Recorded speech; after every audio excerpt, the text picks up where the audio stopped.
तो अब हम लोग देखते हैं समुच्चय को व्यक्त करने की दूसरी विधि। पहली विधि हम लोग देख चुके हैं पहले ही। अब हम लोग समुच्चय को व्यक्त करने की दूसरी विधि देखते हैं, जिसको हम लोग कहते हैं प्रतीकात्मक। इसके बारे में हम लोग डिटेल से पढ़ चुके हैं, यानी सिंबल का प्रयोग करना, या इसी को हम लोग गुण प्रकटीकरण या समुच्चय निर्माण रूप कहते हैं। इसका अंग्रेजी भी हमने देख चुका है, बार बार नहीं लिखना है। तो अब देखते हैं इस विधि में क्या कहता है।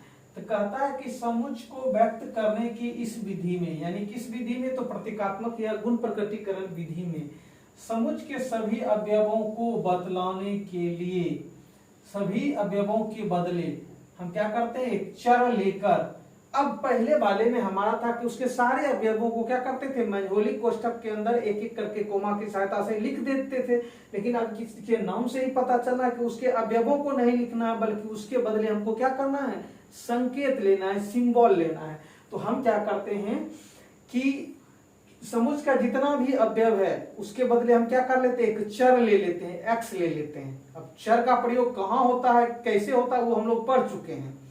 तो हम लोग क्या करते हैं, उसके बदले एक चर ले लेते हैं, जो क्या अकेला, वो जो चर होगा वो क्या होगा, जितने भी अवयव होगा उसके बदले वो आएगा। क्या आएगा, उसके बदले। जैसे उदाहरण लेते हैं, जैसे हमने दिया राम दिया, श्याम दिया, मोहन, सोहन।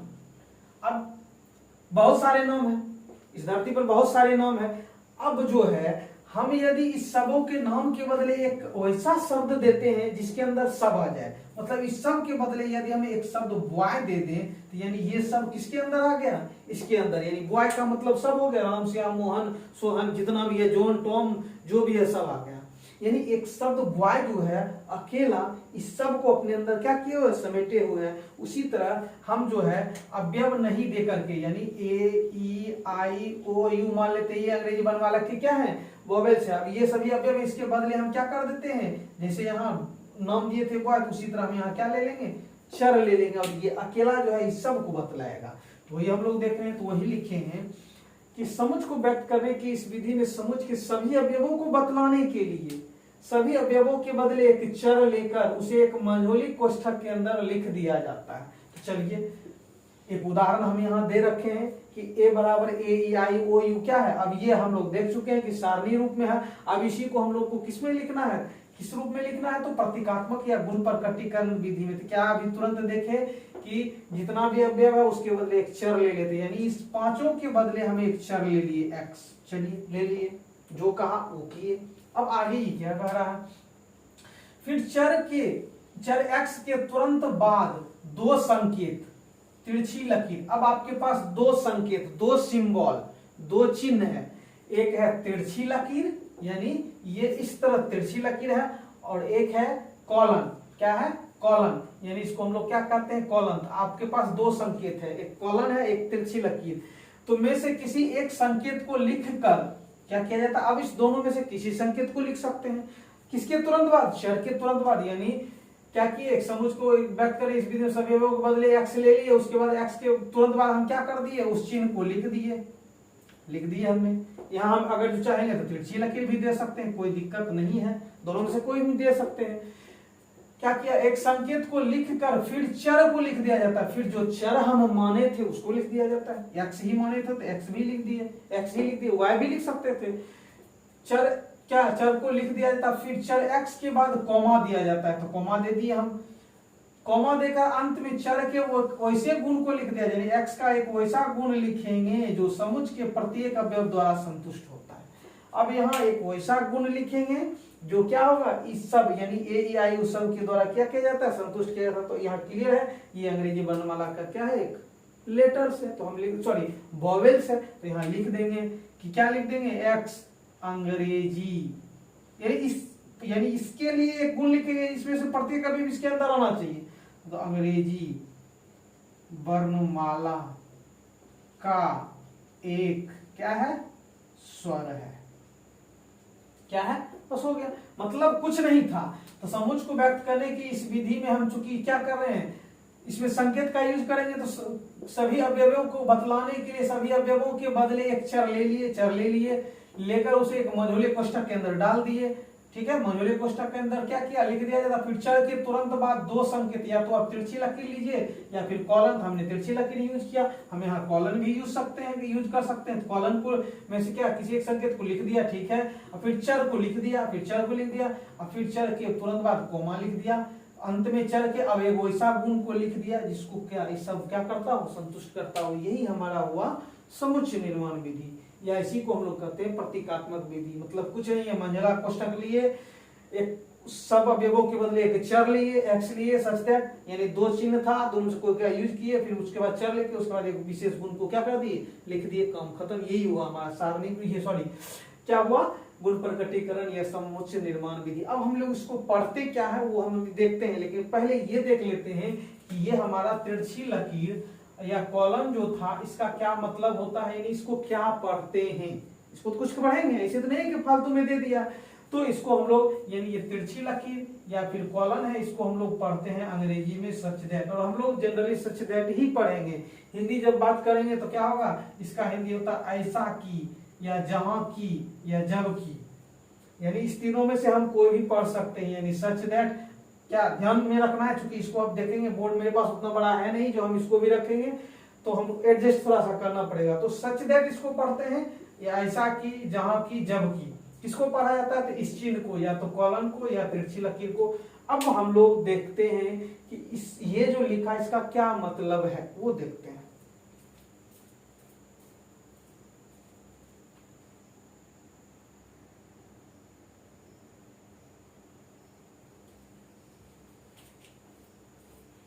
तब अब हम लोग इसको उदाहरण की सहायता से समझते हैं। पहला उदाहरण हम लोग देख चुके हैं, लेकिन एक बार और देखते हैं। यानी ये जो है इसको किस तरह समुच्चय निर्माण रूप में लिखा जाता है वो हमने देखा। अब इसको पढ़ा कैसे जाता है, तो यानी हम लोग जानते हैं कि यहाँ लिखा है कि x सच दैट x क्या है, अंग्रेजी वर्णमाला का एक क्या है, वोवेल है, और ये समुच्चय निर्माण रूप में है। अब इसको पढ़ेंगे कैसे, तो चूंकि ये हमारा क्या है, ए एक समुच्चय है। अब हम लोग पहले ही देख चुके हैं कि हमारा x जो था वो क्या था, अवयवों के बदले आया था। किसके बदले आया था, अवयवों के बदले आया था। तो x क्या है, a का अवयव है। क्या है, x a का अवयव है। तो यदि हम लिखें कि क्या x a का क्या है, एक अवयव है, तो गलती तो नहीं करेंगे। यानी क्या, ये जो है a क्या है, ये ए ई आई ओ यू क्या है, इस समुच्चय का अवयव है। तो इसी के बदले ना हमारा x आया है, इसी के बदले x आया था। अब हम क्या लिखेंगे, ए ई आई ओ यू के बदले x लिखेंगे। यानी x जो है क्या हुआ, ये x जो है इस समुच्चय का क्या है, अवयव है। तो ये हम लिखेंगे, यानी x जो है a का क्या है, अवयव है। अब यहां तक तो यहां लिख करके छोड़ दिया जाए तो ये क्या हो जाएगा, स्पष्ट नहीं हो पाएगा कि हाँ ठीक है x a का तो अवयव है, हम समझ रहे हैं a समुच्चय हो गया, x अवयव होगा। लेकिन आगे ax है क्या, ये तो हम समझ रहे हैं कि भाई ये a जो है किसी समुच्चय को क्या किया गया है, लिखा गया है, दर्शाया गया है। ये तो इसमें तो कोई कंफ्यूजन नहीं है। ये क्या हुआ, अंग्रेजी वर्णमाला का बड़ा अक्षर समुच्चय को बतलाया गया। लेकिन x के बारे में क्लियर नहीं है कि x है क्या, बाघ है कि सांप है कि शेर है कि कुत्ता है कि बिल्ली है, कुछ समझ में नहीं आ रहा है। तब जाके हमारा इसमें मदद कौन करेगा, तो हमारा दो चिन्ह जो था वो मदद करेगा कि हाँ भैया आप मुझे यहाँ बैठा दो और मैं आपको बता दूंगा कि x क्या है।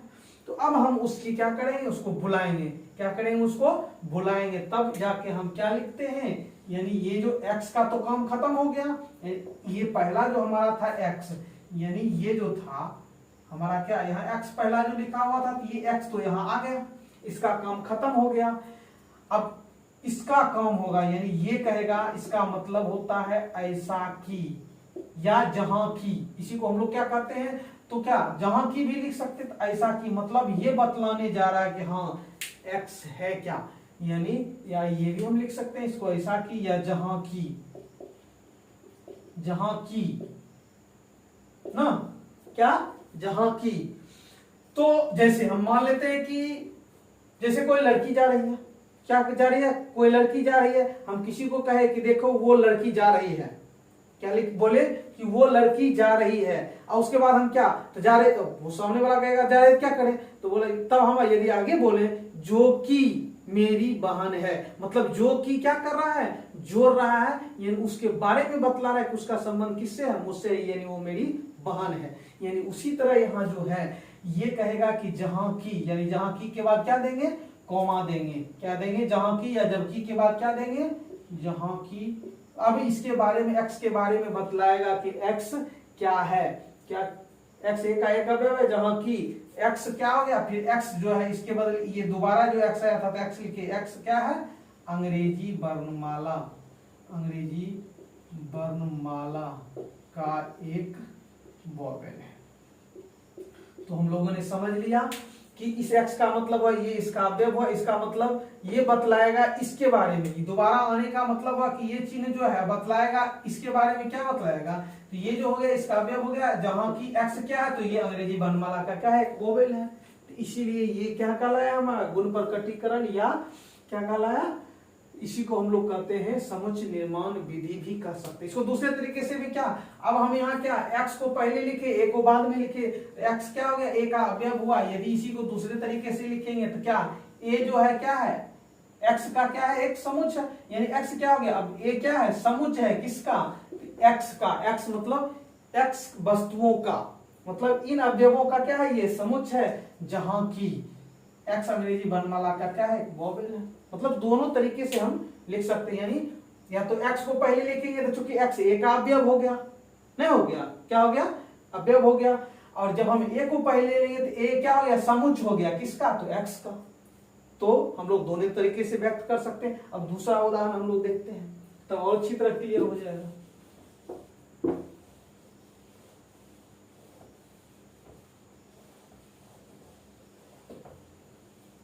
दूसरे उदाहरण में हमारा है कि P बराबर वर्ष के 12 महीनों का समुच्चय। तो P बराबर वर्ष के 12 महीनों का समुच्चय। अब हम लोग जानते हैं कि 12 महीने कौन कौन होते हैं, तो हम क्या करेंगे, इस 12 महीने की ये जो अवयव है इसका, यानी जनवरी, फरवरी, मार्च, अप्रैल, मई, जून, जुलाई, अगस्त, सितंबर, ये जो है इसका अवयव, उसके बदले हम क्या करते हैं, चर ले लेते हैं। उसके बाद या तो दोनों चिन्हों में से किसी भी चिन्ह का यूज करते हैं, उसके बाद फिर चर को लिखते हैं, फिर कॉमा लिख देते हैं। अब क्या लिखेंगे, ये क्या है अवयव, तो महीना है, तो लिख देंगे जहां, यानी सबसे पहले हम इस पूरे को जो है, यानी पूरे के लिए क्या मान लेते हैं, अवयव मान लेते हैं एक्स। उसके बाद यानी अब एक्स है क्या, तो एक्स के बारे में बतलाने के लिए ये चिन्ह आया। अब इस चिन्ह के बाद हम एक्स इसलिए लिखे चूंकि एक्स के बारे में हम ये बतलाएगा कॉमा देकर कि एक्स है क्या, एक्स क्या है, तो वर्ष का एक महीना है। बस हो गया, क्लियर हो गया। तो इसको हम लोग पढ़ेंगे क्या, तो पहले हम यदि एक्स लेते हैं तो एक्स क्या हुआ, पी का, यानी ये इसका क्या है, एक अवयव है, एक अवयव है। अब इस चिन्ह के बदले ऐसा की या जहां की, जहां की। अब क्या, ये एक्स के बारे में, एक्स क्या है, तो वर्ष का एक महीना है। या इसी को हम लोग दूसरे तरीके से, हम P को पहले, यानी P क्या है, एक समुच्चय है, किसका समुच्चय है, किसका समूह है, तो X का समूह है। तो P X का क्या है, एक समुच्चय है। अब फिर लिखेंगे जहां की, अब चूंकि P तो क्लियर है, हम सिर्फ समुच्चय को क्या किए, डिनोट किए, सूचित किए हैं, जहां की। अब X के बारे में लिखना, जहां की X क्या है, वर्ष का एक महीना है। ये हमारा हो गया समुच्चय निर्माण विधि। उसी तरह यदि हम तीसरा की बात करें तो क्या हो जाएगा, W बराबर क्या लिखा हुआ है, 0, 1, 2, 3, 4, 5। तो हम लोग इस सब के बदले एक चर लिए एक्स, उसके बाद सच दैट एक्स। अब एक्स हम लोग ध्यान से देखने पर, हम लोग जब ध्यान से देखते हैं तो पता चलता है कि 0, 1, 2, 3, 4 ये हमारा क्या होता है, पूर्ण संख्या होता है। यानी 1, 2, 3, 4, 1, 2, 3, 4 ये सब हमारा क्या होता है, प्राकृतिक संख्या, गिनती की संख्या। लेकिन जब हम इसी के साथ 0 जोड़ देते हैं तो हमारा क्या हो जाता है, पूर्ण संख्या। तो एक्स क्या लेंगे यहाँ, एक्स एक पूर्ण संख्या है। क्या है, पूर्ण संख्या है। नंबर सिस्टम में हम लोग पढ़े हैं कि गिनती की संख्या को हम लोग प्राकृतिक संख्या कहते हैं, जो 1, 2, 3, 4, 5 ये सब होता है। क्या इसका कोई अंत नहीं है, लेकिन जब हम गिनती की संख्या के साथ 0 को भी शामिल कर लेते हैं, मिला लेते हैं, तो हमारा जो बनता है वो क्या कहलाता है, पूर्ण संख्या। तो इसलिए इस सब के बदले हमने एक एक्स लिया और उसके बाद इस चिन्ह का यूज किया। फिर एक्स के बारे में चूंकि हमको बतलाना है कि एक्स क्या है, तो एक्स एक पूर्ण संख्या। क्लियर हो गया। और इसको हम लोग पढ़ने का तरीका तो देख चुके हैं कि x क्या है, w का एक अवयव है, जहां की x क्या है, एक पूर्ण संख्या। आगे देखते हैं, चौथा देख लेते हैं।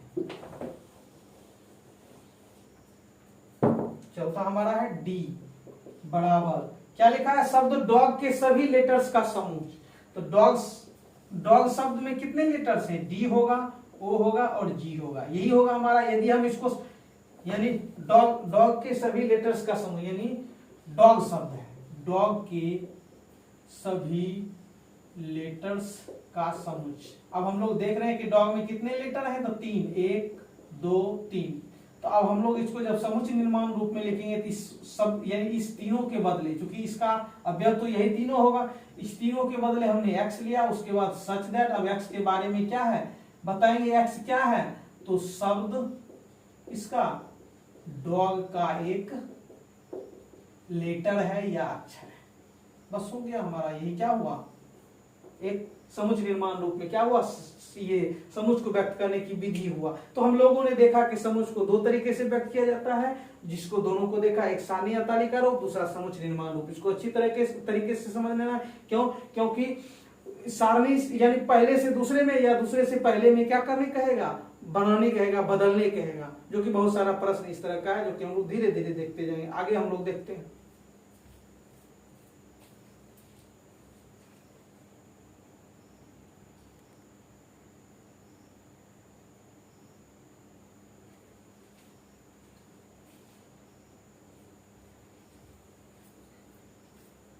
अब हम लोग आगे देखते हैं। हम लोग देखते हैं कि बहुत सारे स्टूडेंट जो है वो कॉमन गलती कर देते हैं, एक साधारण सा मिस्टेक कर देते हैं। वो क्या गलती होता है सो देखते हैं।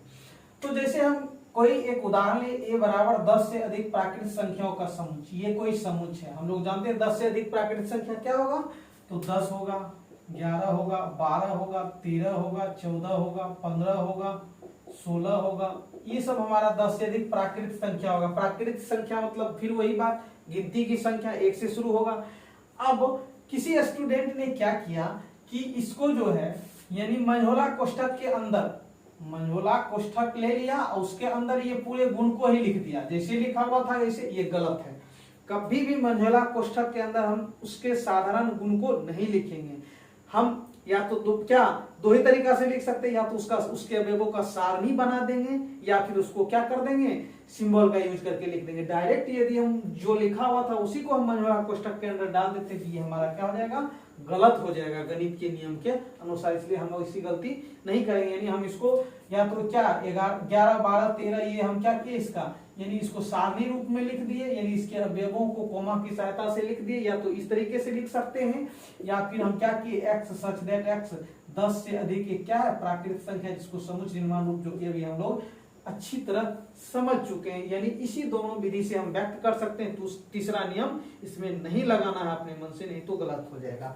तो हम लोगों ने देखा कि हमें ये कॉमन गलती यानी एक साधारण गलती नहीं करनी। अब आगे हम लोग देखते हैं, जो देखने वाले हैं वो बहुत ही इंपॉर्टेंट है। क्या हम लोग शुरू में ही देखे थे कि 2 नियम होता है। अब उसमें हमने ये भी बताया था कि हम सभी जगह दोनों नियम नहीं लगा सकते।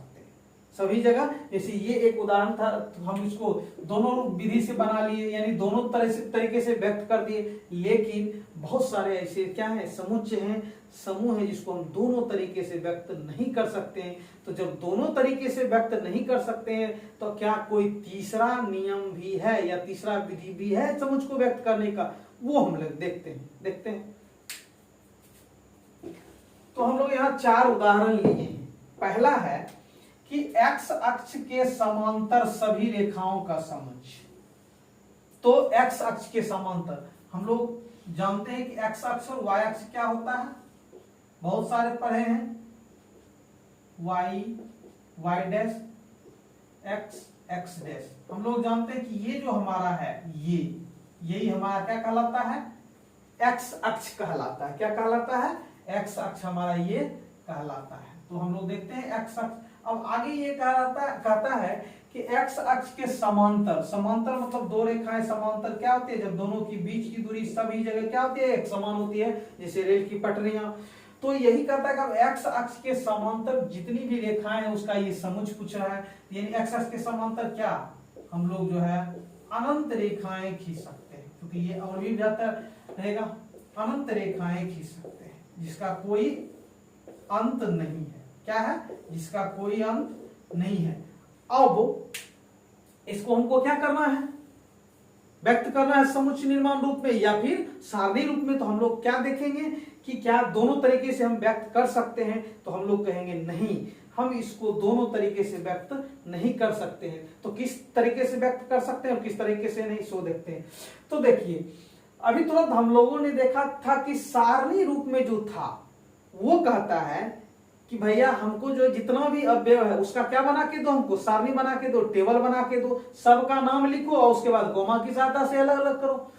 तो अब यहां दिक्कत ये है, इसका तो कोई नाम नहीं है। जैसे यहां था कि 10 से अधिक प्राकृतिक संख्या, हम अच्छी तरह जानते हैं कि 10 से अधिक प्राकृतिक संख्या 11, 12, 13, 14, 15, 16 ये सभी होगा। इसलिए हम फट से क्या किए, यानी तुरंत कर दिए सारणी रूप में इसका, और उसके बाद इस तरीके से भी लिख दिए। लेकिन यहां जो है, अब ये जो अक्ष के समांतर जो सभी अवयव हैं, मतलब एक्स के समांतर जो रेखा है उसका क्या नाम है ये हम लोग स्पष्ट नहीं है। यानी यहाँ क्या कोई रख दिया LMN, कोई रख दिया L1 M1 N1, कोई रख दिया कुछ से कुछ A1 B1, तो यहाँ ये क्लियर नहीं है। लेकिन यहाँ तो क्लियर है, जो भी लिखेगा तो क्या होगा 11 12 13 यही सब लिख सकता है, इसको छोड़ के कोई नहीं लिख सकता है। मतलब यहाँ कोई स्पेशल नाम नहीं होने के कारण यानी हम जो है इसका क्या, इसके अवयवों का सारणी नहीं बना सकते हैं। तब हमको कौन मदद करेगा? तो हमको एकलौता जो बचा है वो है समुच्चय निर्माण विधि। सिर्फ सिंबल की सहायता से काम चलाएंगे। मतलब हमारा ये जो दूसरा विधि है वो हमारा रामबाण है। मतलब पहला विधि फ्लॉप भी कर जाए तो दूसरा विधि कभी फ्लॉप नहीं करेगा। तो हम इसको कैसे लिखेंगे, सो देखते हैं। हम लोग इसको ऐसे लिखेंगे। क्या लिखेंगे? क्योंकि हम इसके जितने भी, अब समांतर रेखा का क्या नाम दे नहीं दे वो तो क्या है, स्पष्ट नहीं है। मतलब क्या हुआ कि उसके अवयव को हम लोग उसका सारणी नहीं बना सकते। तो हम लोग क्या करेंगे इसको, तो एक जो था उसको हम लोग लिखेंगे, जिसे हमने लिख दिया A बराबर, यानी हम इसका कुछ नाम दे दिए और लिख दिए x सच दैट x। अब x क्या है? तो ये x जो हमारा है वो x अक्ष के समांतर क्या है, एक रेखा है। बस हो गया, क्लियर, स्पष्ट हो गया। उसी तरह यहां तो समझ में आ गया। यानी हम जो है इस तरह के समुच्च को हम लोग सारणी रूप में नहीं लिख सकते, क्योंकि सारणी रूप कहता है कि हमको जितना अवयव है वो सब हमको लाके दो और उसका लिस्ट बना के दो, तभी हम मेरे रूप में लिख सकते हो, नहीं तो भागो यहां से। यानी जाओ दूसरा, मेरा जो दूसरा भाई है उसके पास जाओ, वो तुम्हारी मदद करेगा। तो जब हम भाग के आते हैं दूसरा भाई, तो वो कहता हाँ उससे नहीं हुआ तो हम मेरे यहाँ सबका हो जाएगा। तो वो देखते हैं। अब दूसरा विधि कहता है कि मूल बिंदु से गुजरने वाली सभी वृत्तों का समूह। अब मूल बिंदु हम लोग देखते हैं, जैसे ये हुआ हमारा y डैश, ये हुआ हमारा x डैश, और हम लोग जानते हैं कि ये हमारा मूल बिंदु होता है जिसका निर्देशांक जो कि 10वां में पढ़ चुके हैं 0 0 होता है। अब इस मूल बिंदु से होकर क्या कितने वृत्त खींचे जा सकते हैं? यानी इस मूल बिंदु से होकर एक ये खींचे वृत्त, ठीक है, कोई जो है इससे बड़ा खींच दिया, कोई इससे बड़ा खींच दिया, कोई इससे बड़ा खींच दिया, यानी मूल बिंदु से होकर जाना चाहिए। कोई इससे बड़ा खींच दिया, कोई इससे बड़ा खींच दिया, मतलब मूल बिंदु को टच करते हो, कोई इससे बड़ा, कोई इससे बड़ा वृत्त, कोई इससे बड़ा वृत्त, कोई इससे बड़ा वृत्त, यानी इसका कोई अंत नहीं है। अब इसका क्या नाम दे नहीं दे ये भी क्लियर नहीं है, ये भी क्लियर नहीं है। यानी इसमें जो है सबका क्या हो जाएगा, कुछ से कुछ आ जाएगा। अब ये वृत्त इसका क्या नाम दे, इसका क्या नाम दे, इसका क्या नाम दे, वो क्लियर नहीं है। तो यानी यहाँ फिर हम इसके अवयवों का सारणी नहीं बना सकते हैं। तब हमको कौन किस रूप में लिखना पड़ेगा? तो समुच्चय निर्माण रूप में क्या लिखेंगे? तो इसको हम यदि v मानते हैं तो x सच दैट x क्या है, तो मूल बिंदु से गुजरने वाली, मूल बिंदु से गुजरने वाली क्या है, एक वृत्त है। ये हमारा हो गया समुच्चय निर्माण। आगे देखते हैं तीसरा।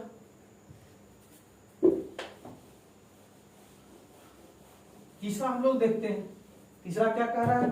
तो एक निश्चित बिंदु से गुजरने वाली रेखाओं का समुच्चय। अब एक बिंदु यहां ले लिए, अब इससे होकर क्या रेखा बना रहे हैं, ऐसे भी बना सकते हैं, ऐसे भी बना सकते हैं, ऐसे भी बना सकते हैं, ऐसे भी बना सकते हैं, मतलब किसी तरह से बना सकते हैं, मतलब इसका भी कोई अंत नहीं है। मतलब फिर अब इसका क्या नाम दे वो क्लियर नहीं है, मतलब इसको भी हम लोग क्या लिखेंगे, समुच्चय निर्माण रूप में ही लिख सकते हैं। यानी x क्या लिखेंगे, यदि हम c मान लेते x सच दैट x क्या है, एक निश्चित बिंदु, एक निश्चित बिंदु से, एक निश्चित बिंदु से गुजरने वाली क्या, ये है रेखाओं का समुच्चय, रेखा है ना, एक निश्चित बिंदु से गुजरने वाली क्या है, एक रेखा है। अब लास्ट हम लोग देखते हैं, क्या लास्ट देखते हैं कि किसी समतल में संभव, मान लेते हैं ये बोर्ड एक क्या है, समतल है, प्लेन है, किसी समतल में संभव, जितना संभव हो सके सभी त्रिभुजों का समूह। अब इसमें बहुत सारे, फिर यहाँ इस तरह बना दिए, कोई बहुत छोटा बना दिया, कोई बहुत बड़ा बना दिया, कोई जो है यहाँ ये क्या 90 डिग्री का बना दिया। मतलब हम लोग त्रिभुजों के बारे में क्या उसके प्रकार पढ़े थे, समबाहु, विषमबाहु, समकोण त्रिभुज, तो यहाँ कुछ भी बना सकते। फिर इसका कोई स्पेशल नाम नहीं है कि हम क्या दे, कोई कहेगा हम सबको क्या बना देते हैं, सब जितना भी है सबको समबाहु ही बना देते हैं, मतलब सभी भुजाएं बराबर हो। अब कोई 3 सेंटीमीटर लेके, कोई 2 सेंटीमीटर, कोई 2.1, कोई कुछ से कुछ लेके बनाया, तो इसका भी तो यहाँ भी तो क्या स्पष्ट नहीं है, इसके अब हम लिख नहीं सकते, यानी सारणी नहीं बना सकते, इसलिए हमको इसको भी क्या करना पड़ेगा, डी हम मान लेते हैं, डी बराबर एक्स सच दैट एक्स क्या है, तो किसी समतल में बना एक क्या है, त्रिभुज है। तो हम लोगों ने देखा कि हम सारे समुच्चय को दोनों विधियों से व्यक्त नहीं कर सकते हैं, यानी बहुत सारे ऐसे हैं समुच्चय जिसको हम सिर्फ समुच्चय निर्माण रूप से यानी सिंबल का यूज करके लिख सकते हैं, बाकी सारणी रूप से हम उसको लिख नहीं सकते हैं। आगे हम लोग देखते हैं।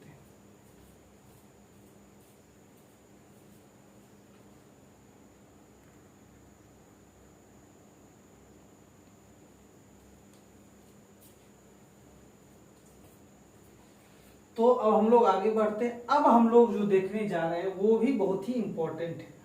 ये क्या है कि कुछ विशेष समुच्चयों के लिए, अब यहाँ जो है हम स्पेशल समुच्चय की बात करेंगे, किसकी बात करेंगे, स्पेशल समुच्चय, ठीक है। तो कुछ विशेष समुच्चयों के लिए क्या, मानक संकेत, मानक मतलब स्टैंडर्ड, मतलब इसका ये क्या होगा, अपना होगा, यानी इसको छोड़ करके हम इसको दूसरे जगह यूज नहीं कर सकते। यानी इस ये जो हम लोग देख रहे हैं, यानी इस समुच्चय में ही सिर्फ हम इस सिंबल का यूज करेंगे, जो सिंबल हम देखेंगे, बाकी दूसरे जगह हम लोग यूज नहीं करेंगे। तो वही कह रहा है कि कुछ विशेष समुच्चय यानी स्पेशल समुच्चय के लिए क्या देख रहे हैं, मानक संकेत, स्टैंडर्ड सिंबल देख रहे हैं। हम लोग पहले पढ़ चुके हैं कि हम लोग जो है क्या समुच्चय को अंग्रेजी वर्णमाला के बड़े अक्षरों A B C D E F यानी जेड तक इसी में से हम लोग डिनोट करते हैं, लेकिन इसमें से भी ये सब चूंकि सिंबल है, इसमें से भी कुछ क्या है सिंबल, वो रिजर्व है, रिजर्व मतलब किसी के लिए रिजर्व है, उसके जगह दूसरा को हम यूज नहीं कर सकते उस सिंबल का, ठीक है। तो रिजर्व का मतलब यानी ये मानक हुआ, स्टैंडर्ड हुआ, इसके लिए स्पेशल हुआ सॉरी। तो स्टैंडर्ड सिंबल्स मतलब मानक संकेत या नोटेशंस, इसी को हम लोग नोटेशंस भी कर सकते हैं सिंबल को। फॉर मतलब के लिए सम स्पेशल सेट्स, कुछ स्पेशल सेट्स के लिए हम लोग क्या करते हैं, मानक संकेत हम लोग ऐसे ही सेट में यूज करेंगे, बाकी नहीं यूज करना। तो देखते हैं पहला जो हमारा है वो कैपिटल एन यानी बड़ा एन, जो कि बड़के अक्षर से सूचित करते हैं। तो बड़का एन जहां भी दिखेगा इसका मतलब हम लोग समझेंगे कि प्राकृत संख्याओं का समुच्चय, यानी एन कहीं दूसरे जगह यूज नहीं कर सकते हैं। जब हम एन का यूज वही करेंगे जहां प्राकृत संख्याओं के समुच्चय की बात होगी, वही यूज करेंगे, बाकी कहीं हम यूज नहीं करेंगे। यदि करेंगे तो क्या हो सकता है, गलत हो सकता है टेक्निकली। तो हम लोग क्या देखें ना, प्राकृत संख्याओं का क्या ये जो समुच्चय है इसके लिए ये क्या है, स्पेशल रिजर्व है, स्पेशल है, ये सब जगह यूज नहीं कर सकते। तो हम लोग जानते हैं गिनती की संख्या, प्राकृतिक संख्या यानी एन को हम लोग इस तरह भी लिख सकते हैं, और ये हमारा कौन सा रूप कहलाता है, हम लोग अभी तुरंत देखे थे सारणी रूप। किस रूप में, सारणी रूप। इसी को जब हम किस रूप में लिखेंगे, समुच्चय निर्माण रूप में, तो हो जाएगा एक्स दैट एक्स। अब यहाँ एक ये चीज समझना है, क्या समझना है, ये चीज। तो हमारा एन बराबर 1 2 3 4 5 6 7, तो तो समुच्चय निर्माण रूप में हम लोगों ने देखा था जनरली कि x सच दैट x क्या है, एक प्राकृत संख्या है। हम यहाँ ये लिखेंगे, यही अभी तक जो देखते आए थे उसके अनुसार ये लिखेंगे, लेकिन यहाँ अब हम इसमें क्या करेंगे, बदलाव करेंगे, क्योंकि ये सब स्पेशल है। तो जब प्राकृतिक संख्या की बात होगी तो हम उसकी जगह x यूज नहीं करेंगे। क्या करेंगे, हम लोग x यूज करेंगे, लेकिन उसको थोड़ा सा चेंज करेंगे। क्या करेंगे, सो देखते हैं। तो हमने x यूज किया, हम x यूज करेंगे सच दैट, अब x, ये x को हम मान लेंगे क्या, इसको n मान लेंगे, मतलब x क्या मान लेंगे, n मान लेंगे। यानी x के बदले, यानी x किसके बराबर होगा, यानी x के बदले क्या आएगा, n। x के ही टर्म में लिख रहे हैं, लेकिन x को हम क्या मान लिए, n मान लिए। क्यों, क्योंकि ये प्राकृत संख्या की क्या है, बात है। यानी ये अब इस सब के बदले क्या आ गया, x तो आ गया है इस सब के बदले, लेकिन x किसके बराबर हो गया, n के बराबर हो गया। यानी अब इसके बदले क्या आ गया, n आ गया।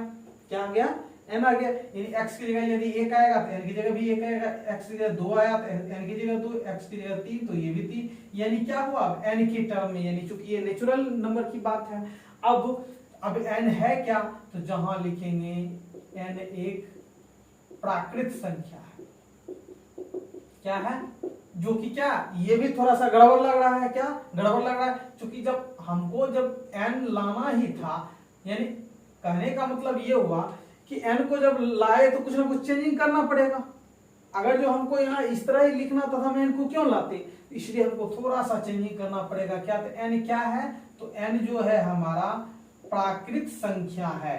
लेकिन हम लोग जब इसको सिंबल में लिखेंगे तो n belongs to n, n का मतलब ये क्या हुआ, तो प्राकृत संख्याओं का समुच्चय, प्राकृत संख्याओं का समुच्चय हुआ। ये क्या हुआ, प्राकृत संख्याओं का समुच्चय, मतलब ये 1 2 3 4 5, ये यहां तक चलेगा। अब बिलोंग्स टू n, अब ये इसका मतलब क्या, हम लोग याद होगा, इस चिन्ह का मतलब होता है कि क्या, सदस्य n क्या है, सदस्य है किसका, तो ये बड़ा n का, यानी n जो है किसका सदस्य है, बड़ा। यानी इसका कहने का मतलब हुआ, इसको देखते हैं अच्छी तरह।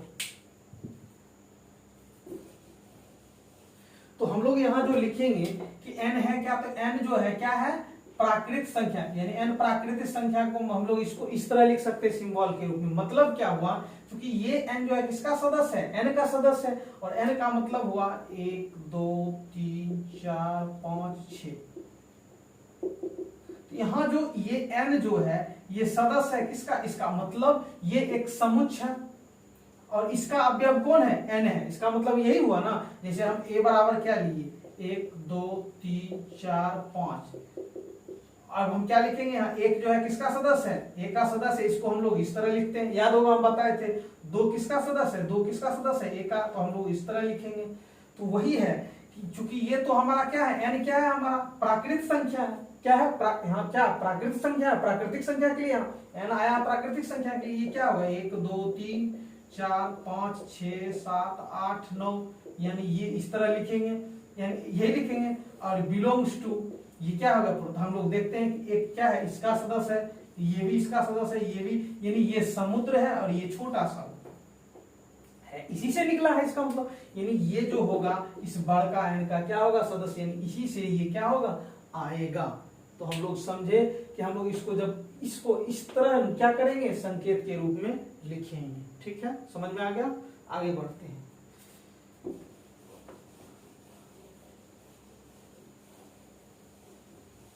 जैसे हम एक उदाहरण लेते हैं, क्या लेते हैं, उदाहरण लेते हैं। जैसे मान लेते हैं b बराबर हमने लिखा 1 2 3 4 5 6 7, मान लेते हैं ये लिखते हैं।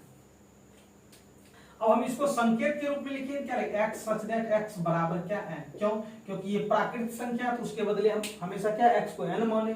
अब यहाँ देख रहे हैं, क्योंकि अभी तुरंत देखा था कि n में और n में दोनों में अंतर क्या है, ये समुद्र है। समुद्र मतलब ये जो है 1 2 3 4, ये कहां तक जाएगा, अंत तक। और एक चीज ये भी ध्यान रखना है कि यहाँ जो है हम जब अंत तक जाएंगे 3 ही डॉट देना है, 3 से ज्यादा नहीं देना है, तो 3 ही देना। अब ये समुद्र, अब ये क्या है, n छोटा हो गया, और इस सब के बदले हम किसको यूज करने वाले हैं, छोटका n को यूज करने वाले। यानी ये छोटका जो हो गया, क्या छोटका में क्या आएगा, 1 2 3 4 5 6 7 तक ही आएगा। यानी ये जो है, देखिए ये जो है ये पूरा इसका सदस्य है, मतलब ये जो एक है इसमें है 2, इसमें यानी ये एक जो है इसका सदस्य हो गया, यानी ये छोटका n जो है ये बड़का n का क्या हो गया, सदस्य हो गया। क्यों? क्योंकि यहाँ एक जो है इसमें है, और चूंकि एक तो ये समुद्र में घुसा, यहाँ एक समुद्र में घुसा हुआ और एक तालाब में घुसा हुआ है, तो ये तालाब वाला एक जो है ये क्या है, सदस्य है किसका, ये बड़का समुद्र वाला का। उसी तरह 2 हम लेते हैं, ये छोटका तालाब वाला जो है ये बड़का यानी समुद्र वाला का क्या है, सदस्य है। उसी तरह 3 लेते थे, छोटका तालाब वाला ये बड़का समुद्र का सदस्य है, क्योंकि इसमें मौजूद है। तो यही हुआ। अब लेकिन यहाँ थोड़ा सा और भी यहाँ देखना है क्या, कि ये n जो है कहां तक है, 7 तक है। तो हमको इसमें लिखना पड़ेगा जहां n बिलोंग्स टू n, ये तो लिखना पड़ेगा, तथा n का मान जो है ये तो लिखना ही पड़ेगा। n क्या है, 1 से बड़ा या बराबर, या सीधे लिख देना n क्या है, छोटा है किससे, ये छोटा का चिन्ह, n छोटा है किससे छोटा है, 8 से छोटा है। क्या लिखना है, 8 से छोटा है। ठीक है, क्यों? क्योंकि अगर जो हम इसको ऐसे छोड़ देंगे तो ये कहां तक चल जाएगा, लेकिन बहुत दूर तक, यानी इसका कोई अंत नहीं है। लेकिन हमको यहाँ करना पड़ेगा, ब्रेक लगाना पड़ेगा, क्योंकि यहाँ ब्रेक लग गया, 7 तक ही है। अगर हम ऐसे छोड़ देते, यानी इस तरह ही लिख करके छोड़ देते तो क्या हो जाता है, क्योंकि x क्या है, n है, n का मतलब n है क्या, तो प्राकृतिक संख्या यहाँ दिख रहा है। तो ये क्या कहेगा कि भैया हमको सब 2 पूरा 2 4 5 6 7 8, इसमें ब्रेक लगेगा ही नहीं, जो कि क्या हो गया, गलत। जबकि हमको ये लिखना था, इसलिए हम यहाँ क्या कर देंगे, ब्रेक लगा देंगे, तथा ये n क्या है, तो 8 से छोटा है, ये ब्रेक लगा देना है। इसको और तरीके से भी लिख सकते हैं। क्या लिख सकते हैं, कोई लिखेगा, हम जो है इसको लिख दें कि ये n जो है क्या है, 7 से छोटा या बराबर है। यानी कहने का मतलब 7 से छोटा, थोड़ा सा कंफ्यूजन लग रहा है, यानी ये क्या है, इसको यानी 7 n जो है क्या है, 7 के बराबर है, या इसी को हम लोग ऐसे भी लिख दिए, 7 से छोटा या बराबर, यानी n जो होगा 7 से छोटा ही हो सकता है, या फिर यानी इसका मतलब n का मान जो होगा 7 से छोटा। 2 चिन्ह यहाँ है, एक ये है और एक ये है, इस दोनों को मिला करके, यानी इस दोनों को मिला करके इसका क्या किया गया है, प्रयोग किया गया। मतलब एक ये चिन्ह है, यानी n जो है छोटा है 7 से, और एक बराबर है, तो यानी n 7 से छोटा है और n बराबर है 7 के, यानी इसी दोनों के बदले ये यूज किया है। क्या मतलब होता है इसका, सो समझिए। n क्या है, 7 से छोटा, 7 से छोटा मतलब कहां तक जाएगा, 1 2 3 4 5 6 तक जाएगा। कहां तक जाएगा, 6 तक जाएगा। इसका मतलब क्या हुआ, 6 तक, क्योंकि 7 से कम 7 तो हो नहीं सकता। और इसका मतलब ये कहेगा कि भैया n बराबर 7 भी ले लो, यानी ये पूरा आया। तो 2 चिन्ह को मिला करके ये चिन्ह बनता है, समझ में आ गया। तो 2 चिन्ह मिला करके एक चिन्ह, यही हुआ इसका मतलब। तो हम लोग समझ गए। अब आगे हम लोग देखते हैं W क्या होता है, पूर्ण संख्याओं का समुच्चय। क्या होता है, पूर्ण संख्याओं का समुच्चय। जब हम प्राकृत संख्या यानी 1 2 3 के साथ जब हम 0 को भी शामिल कर लेते हैं, तो हमारा ये जो बनता है क्या होता है, पूर्ण संख्या का समुच्चय। इसमें उतना टेंशन नहीं है, लेकिन इसमें n में थोड़ा सा क्या है, नेचुरल नंबर वाले में थोड़ा सा टेंशन। आगे और भी देखते हैं।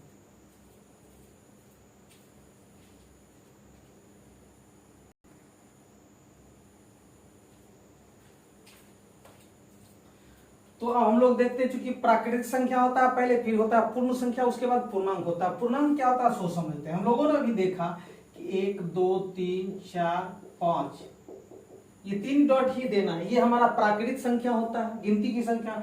और जब हम इसके साथ क्या करते हैं, 0 को जोड़ लेते हैं, अब ये पूर्ण संख्या बन गया। अब पूर्णांक क्या होता है, चूंकि ये देखिए इसमें 0 भी है और 1 से लेकर क्या है, इसका कोई अंतर। लेकिन जब हम इसके साथ यानी पूर्ण संख्या के साथ, ये हमारा पूर्ण संख्या है, पूर्ण के संख्या के साथ अब हम माइनस वाला को क्या कर लेते, शामिल कर लेते। माइनस वाला क्या, ये सब में माइनस लगाकर, यानी -1 -2 -3 -4 -5, यानी ये हमारा क्या बीच में 0 रहेगा, बीच में क्या है 0 है, उधर इधर हो गया क्या धनात्मक, यानी प्लस वाला धनात्मक प्राकृतिक संख्या। और इधर इसी में जब हम माइनस लगा देते तो ये हमारा हो जाता है ऋणात्मक प्राकृतिक संख्या। क्या होता है, ऋणात्मक प्राकृतिक संख्या। तो कहने का मतलब है कि धनात्मक प्राकृतिक संख्या, ऋणात्मक प्राकृतिक संख्या और 0, इस सब को मिला करके हम लोग क्या कहते हैं, पूर्णांक कहते हैं। क्या कहते हैं, पूर्णांक कहते हैं। यानी कहने का मतलब कि z या i बराबर हमारा क्या हो जाएगा, तो इधर 0 1 2 3, इसका कोई अंत नहीं है, इधर -1 -2 -3, ये हमारा क्या हो गया सारणी किसी को हम लोग x सच दैट x एक क्या है, पूर्णांक है। तो हम लोग जब भी हमको क्या जेड या आई दिखेगा तो हम लोग क्या समझेंगे, पूर्णांक का समुच्चय समझेंगे। किसका समुच्चय समझेंगे, पूर्णांक का समुच्चय समझेंगे। अब आगे देखते हैं, आगे देखते हैं। अब देखिए इसमें थोड़ा सा ध्यान देने वाली बात है, क्या सो देखते हैं।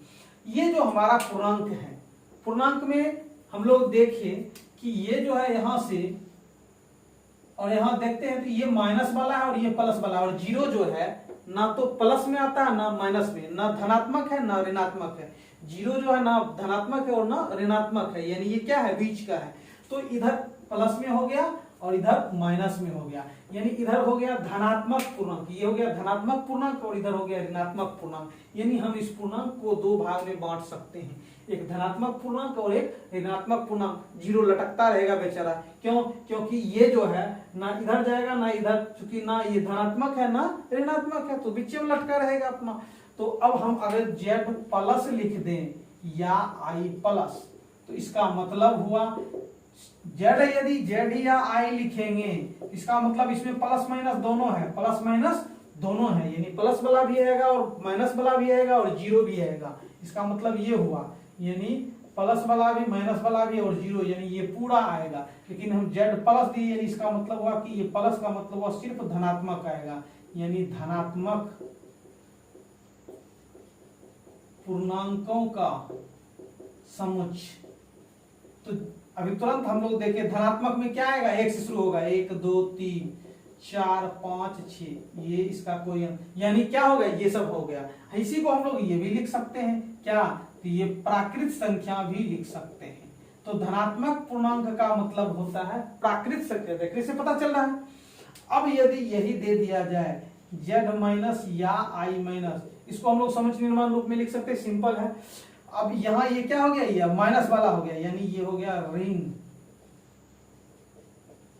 पूर्णांकों का समुच्चय। यानी ऋण पूर्णांक में क्या आएगा, तो माइनस वाला आएगा, ये आएगा -1 -2 -3 -1 -2 -3 -4, ये क्या, इसका कोई अंत नहीं है। यानी अगर जेड या आई सिंपल है, यानी उस पर क्या है, प्लस भी छिपा हुआ, माइनस भी छिपा हुआ, जीरो भी सब है। लेकिन प्लस दे दे सिर्फ धनात्मक, माइनस दे दे सिर्फ ऋणात्मक होगा। ये हम लोग क्लियर हो गए। अब आगे देखते हैं।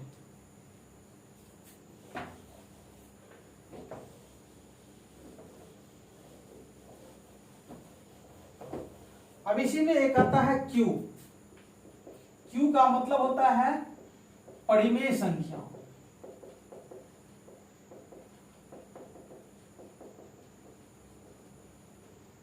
परिमेय संख्याओं का समुच्चय। हम लोग परिमेय संख्या क्या होता है पढ़े हुए हैं कि वैसी संख्या को हम लोग परिमेय संख्या कहते हैं, जिसको p बटा क्यू के रूप में लिख सकते हैं, जहां p और q क्या है, पूर्णांक है, और q बराबर नॉट जीरो, ये हम लोग पढ़ चुके हैं। अब हम परिमेय संख्या का परिभाषा नहीं देखने लगे, क्योंकि हम लोग 10th तक पढ़ चुके हैं। नहीं तो ऐसा नहीं कि मालूम हुआ कि सारा क्लास एक ही बार शुरू हो जाएगा, तो वो नहीं करना है।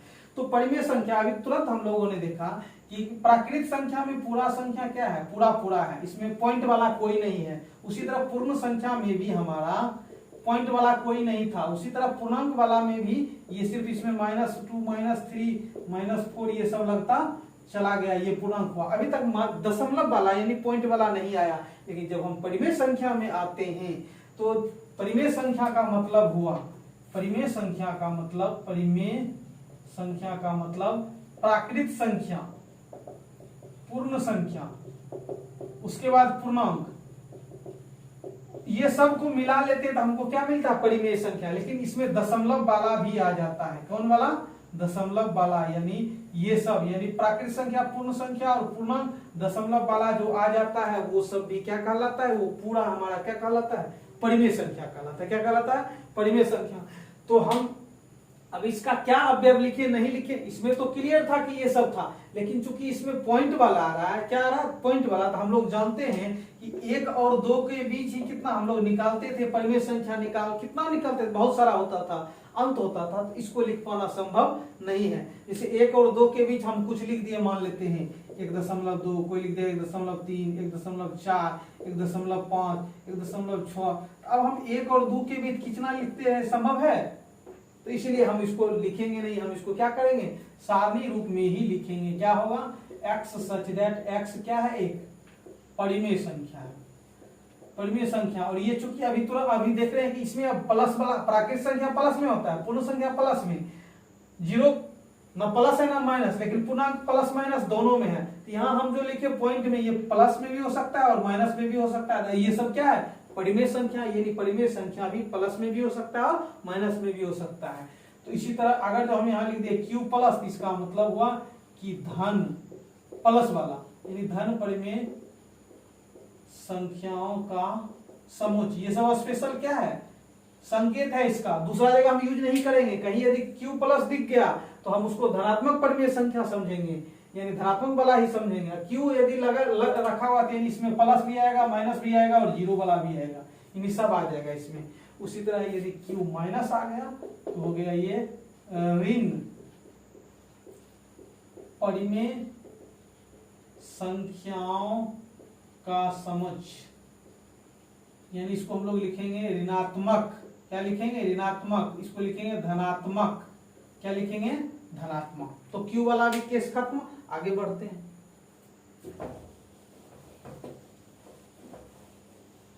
अब जो लास्ट में आता है एक अपरिमेय संख्या भी आता है, लेकिन अपरिमेय संख्या के लिए कोई स्पेशल संकेत नहीं दिया हुआ। अब एक आता है वास्तविक संख्या, यानी आर।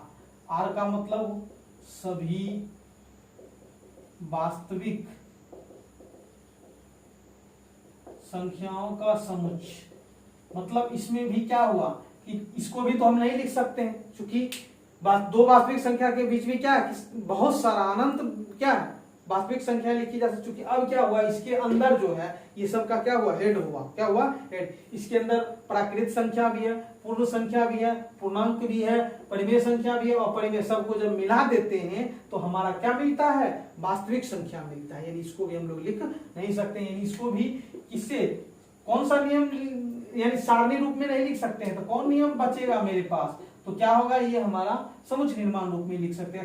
एक्स क्या है, परिमेय संख्या। क्या है, परिमेय संख्या। अब चूंकि हम लोग इसको प्लस में भी लिख सकते हैं और माइनस में भी लिख सकते हैं, यानी इसका मतलब हुआ कि सभी धनात्मक परिमेय संख्याओं का समुच्चय। इसको हम लोग लिखेंगे सभी ऋणात्मक परिमेय संख्याओं का समुच्चय। तो हम लोगों ने देखा कि कुछ स्पेशल जो है नोटेशंस यानी सिंबल्स जो है वो कुछ स्पेशल समुच्चय के लिए होता है। यानी अभी जो हम लोग देखे थे उस सिंबल का यूज सब जगह नहीं करेंगे। यदि हम यूज करेंगे तो हमारे ये समुच्चय चैप्टर में यदि हमने आर यूज कर दिया तो वो हमेशा वास्तविक संख्याओं का समुच्चय समझेगा, दूसरा कुछ नहीं समझ सकता है। आर प्लस कर दिया धनात्मक परिमेय संख्याओं का समुच्चय ही समझेगा, दूसरा कुछ नहीं समझेगा। कौन नहीं समझेंगे, तो एग्जामिनर जो हमारा कॉपी जांच करेगा वो क्या समझेंगे, आर। यदि हम आर से किसी दूसरे को डिनोट कर दिए तो गड़बड़ हो जाएगी, इसलिए हम लोगों को ये सब बातें ध्यान रखनी है। तो आज हम लोगों ने देखा समुच्चय को व्यक्त करने की विधियां और यानी स्पेशल क्या सिंबल्स। अगले वीडियो में जो है हम लोग क्या अब एक्सरसाइज शुरू करेंगे 1.1। लेकिन 1.1 शुरू करने से उससे पहले 5 उदाहरण है। सबसे पहले हमको क्या करना है, उस 5 उदाहरण को देख लेना, उसके बाद हम लोग एक्सरसाइज पर बढ़ेंगे। तब तक के लिए धन्यवाद। और आप लोगों से एक रिक्वेस्ट है कि यदि वीडियो अच्छा लगा हो तो आप लोग लाइक करें, शेयर करें, कमेंट करें। और यदि कोई प्रॉब्लम हो तो क्या करें, आप कमेंट में लिख कर भेजें, मैं उसको सॉल्व करने की भरपूर कोशिश करूंगा। तब तक के लिए धन्यवाद।